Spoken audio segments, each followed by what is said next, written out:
నమస్కారం గురుగారు. ఆయుష్మతి భవ. గురుగారు, మాకు లాస్ట్ ఎపిసోడ్లో మీరు మాకు చెప్పారు ఆర్థికంగా ఇబ్బందులు ఉన్న వాళ్ళు ఏ దేవుణ్ణి పూజించాలి, ఎటువంటి పూజలు చేస్తే వాళ్ళకున్న ఆర్థిక ఇబ్బందులు అనేవి తొలగిపోతాయి అనే దాని గురించి అయితే మాకు చాలా చక్కగా వివరించారు.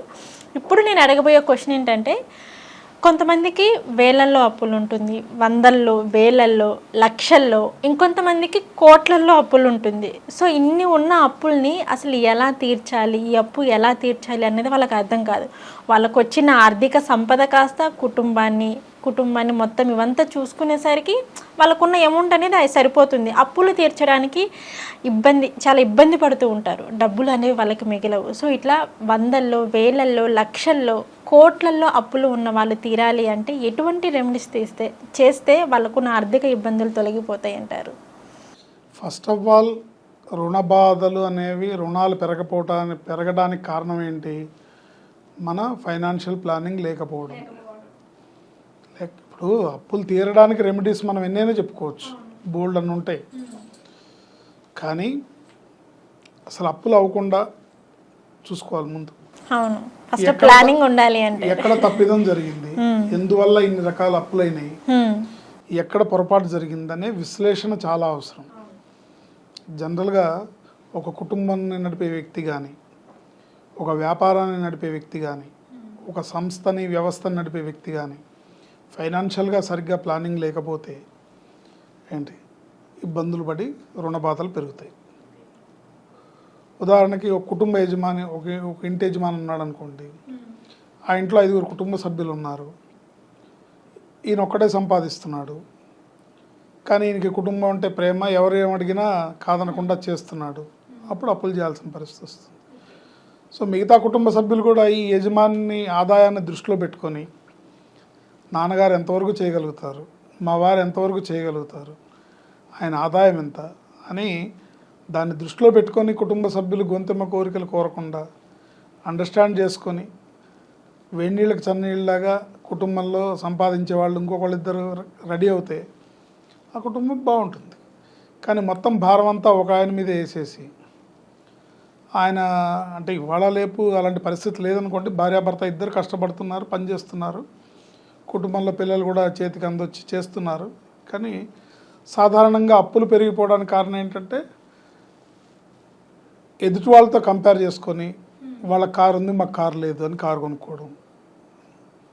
కారు ఎప్పుడు కొనుక్కోవాలి? మనకి ఈఎంఐ కట్టే స్తోమత ఉందా లేదా, దాన్ని మెయింటైన్ చేసే స్తోమత ఉందా లేదా అనుకున్నప్పుడే కొనుక్కోవాలి. కానీ వాళ్ళకు ఉంది కాబట్టి మనం కొనుక్కుందాం, ఎలాగైనా కష్టపడదాంలే, చేసేద్దాంలే అని మబ్బుల్లో నీళ్ళు చూసి ముంత ఒలకపోసుకోకూడదు కదా. అట్లాగే వాళ్ళకి ఏసీ ఉంది మనకి ఏసీ కావాలి, వాళ్ళకు ఫ్లాట్ కొనుక్కున్నారు మనకి కావాలి అని ఇట్లా ఎదుటి వాళ్ళతో కంపేర్ చేసుకోకుండా మన జీవితాన్ని సాగిస్తే మనకేముంది, మనకేం కావాలి, మనం ఎంతవరకు చేయగలుగుతాము, మన పరిస్థితి ఏంటి, మన కుటుంబ నేపథ్యం ఏంటి, మన కుటుంబ యజమాని యొక్క ఆర్థిక ఆదాయం ఎంత, ఈయన నెలసరి ఆదాయం ఎంత, ఆ నెలసరి ఆదాయం తలసరికి వచ్చేసరికి మనిషికి ఎంత అవుతుంది, ఖర్చు ఎంత ఉంది, దీన్ని బట్టి ప్లాన్ చేసుకొని ఉన్న దాంట్లో ప్లాన్ చేసుకొని ముందుకు వెళ్తే అప్పులు అనేవి అవ్వవు. అంటే నేను సర్లేవయ్య బాబు నువ్వు నీతులు చెప్పకు, మాకు అప్పులు తీరాలంటే ఏం చేయాలో చెప్పని అని అనుకోకండి. అంటే అప్పులు ఇప్పుడు తీరవడం ఒకవైపు అయితే దాన్ని జాగ్రత్త ప్లాన్ చేసుకొని అవ్వకుండా చూసుకోవడం ఒక పద్ధతి. కానీ అప్పులు అయిపోయినాయి, మేము చాలా బాధలు పడుతున్నాము, తెలియకుండా జరిగిపోయింది, వ్యాపారంలో నష్టం వచ్చింది, మేము చివరికి మాకు వచ్చే ఆదాయం వడ్డీలు కట్టడానికే సరిపోతుంది, ఇంకా అసలు అట్లాగే ఉంటుంది ఎప్పటికప్పుడు, ఇది ఎప్పుడు తీరేను ఎప్పుడు చేసేను అని అనుకుంటే కనుక దీనికి అద్భుతంగా చక్కగా ఒక గణపతి మంత్రం, ఒక శివుడు మంత్రం, ఈ 2 మంత్రాలు జపించుకొని గణపతికి శివుడికి పూజ చేయడం వల్ల తప్పకుండా వీళ్ళు అప్పుల్లోంచి బయటపడతారు. గురుశాప విమోచకాయ శ్రీ గణేశాయ నమః. గురుశాప విమోచకాయ శ్రీ గణేశాయ నమః. అంటే రుణాలు ఎక్కువగా పెరగడానికి గురు జాతకంలో గురువు యొక్క అనుగ్రహం లేకపోతే బాగా రుణాలు పెరిగిపోతాయి. అందుకని ఆ గురువుని యొక్క అనుగ్రహాన్ని పొందడానికి గణపతిని పూజించి ఎందుకంటే వీళ్ళు జాతకం ప్రకారం ఆ, గురుగ్రహానికి జపాలు దానాలు హోమాలు చేయాలంటే అంత స్తోమత ఉన్నా ఉండొచ్చు, ఉండకపోవచ్చు. అసలే ఇబ్బందుల్లో ఉన్నారు కాబట్టి గురుశాప విమోచకాయ శ్రీ గణేశాయ నమః అనే మంత్రాన్ని రోజు తెల్లవారుజామున మీరు 5 గంటలకి స్నానం చేసి కూర్చొని 108 సార్లు ఈ మంత్రాన్ని చదువుకోవాలి. ఇది అయిన తర్వాత గణపతికి ఏదన్నా ఒక చిన్న బెల్లం ముక్క నైవేద్యం పెట్టి దీపం పెట్టి 4 గరికతో పూజ చేసి ఓ బెల్లం ముక్క నైవేద్యం పెట్టి ఇలా వేడుకోవాలి. గురుశాప విమోచకాయ శ్రీ గణేశాయ నమః. తర్వాత ఓం నమో భగవతే సదాశివాయ, ఓం నమో భగవతే సదాశివాయ ఈ మంత్రాన్ని ఒక 108 సార్లు ఇలా చేసుకొని 9 సోమవారాలు శివాలయంలో కనీసం 11 ప్రదక్షిణాలు చేసి ఒక కొబ్బరి బొండం స్వామికి సమర్పించాలి. 9 సోమవారాలు 11 ప్రదక్షిణాలు చేయాలి. మీకు కుదిరితే కనుక అంటే మనకు సమస్య ఎంత పెద్దదిగా ఉంటే మనం చేసే పరిహారం కూడా అంత పెద్దగా చేయాలి. బాగా ఎక్కువగా ఉంది, ఇంకా నాకు వేరే దారి లేదు, శివుడే నన్ను రక్షించాలి, భక్త మార్కండేయుడి ప్రాణాలు కాపాడిన పరమశివుడిలాగా నన్ను ఆయనే దిగొచ్చి రక్షించాలంటే కనుక 108 ప్రదక్షిణాలు చేయాలి. మరి ఆయన అనుగ్రహించాలి కదా. సో విత్తం కొద్ది వైభోగం, పిండి కొద్ది రొట్టె అంటాం. సో మన భక్తి శ్రద్ధలు మనం చేసే దాని యొక్క తీవ్రతను బట్టే భగవంతుడు కూడా ప్రసన్నమవుతాడు. అంటే మనం ఆయన చుట్టూ తిరిగితే ఆయనకి ఏదో వస్తుందని కాదు, నువ్వు ఎంత నమ్ముతున్నావు, ఎంతవరకు సిన్సియర్గా చేస్తున్నావు అనేది భగవంతుడు పరీక్షిస్తాడు.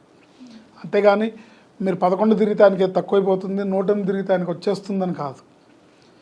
అంటే నీ తీవ్రత, నీ కష్టం,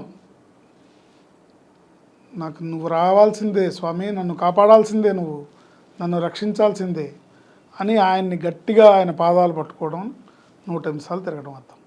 కొబ్బరి బొండం చేతిలో పట్టుకొని తిరిగి ఆ కొబ్బరి బొండాన్ని పంతులు గారికి ఇచ్చి ఈ స్వామివారికి సమర్పించండి, ఈ నీళ్లు కొట్టి స్వామివారికి అభిషేకం చేయండి అని చెప్పి ఇట్లా 9 సోమవారాలు సూర్యోదయం అవ్వగానే ఫస్ట్ పూజ మీదే ఉండాలి. ఈలోపు ఇంట్లో చేసే పూజ అయిపోవాలి. 6 మీరు ఇంట్లో చేసే పూజ గురుశాప విమోచకాయ శ్రీ గణేశాయ నమః 108 సార్లు, ఓం నమో భగవతే సదాశివాయ 108 సార్లు, ఆ గణపతి ఇంట్లో పూజ అయిపోవాలి. అయిపోయి శివాలయానికి వచ్చి అదేమో రోజు చేయాలి ఆ పూజ, ఇదేమో 9 సోమవారాలు చేయాలి. చేస్తే ఎటువంటి రుణబాధ ఉన్నా కూడా ఆ భగవంతుడి యొక్క అనుగ్రహంతో, ఆ గురుదేవుడి యొక్క అనుగ్రహంతో, పరమేశ్వరుడి అపార కరుణా అమృత వర్షం కురిసి మీ అప్పులన్నీ తీరుతాయి. శ్రద్ధా భక్తులు విశ్వాసంగా అవి ఎంత గట్టిగా ఎంత సిన్సియర్గా మీరు చేస్తే అంత గొప్పగా రిజల్ట్ అనేది ఉంటుంది. నమ్మి చేయాలి. ఇంతవరకు నమ్మి చెడినవాడు లేడు, నమ్మకుండా బాగుపడినవాడు లేడు. కాబట్టి నమ్మకంతో చేస్తే తప్పకుండా భగవంతుడి అనుగ్రహం లభించి మీ కష్టాల నుంచి మీరు బయటపడతారు. ఓకే గురువుగారు, ఆర్థికంగా ఇబ్బందులు అంటే అప్పుల బాధలు ఉన్న వాళ్ళు, ఎక్కువగా అప్పులు ఉన్న వాళ్ళు ఎటువంటి రెమెడీస్ చేస్తే వాళ్ళకి బాగా కలిసి వస్తుంది అనే దాని గురించి, ఉన్న అప్పులు ఎలా తీరుతాయి అనే దాని గురించి అయితే మాకు చాలా చక్కగా చెప్పారు. ధన్యవాదాలు గురువుగారు. ఆయుష్మతి భవ.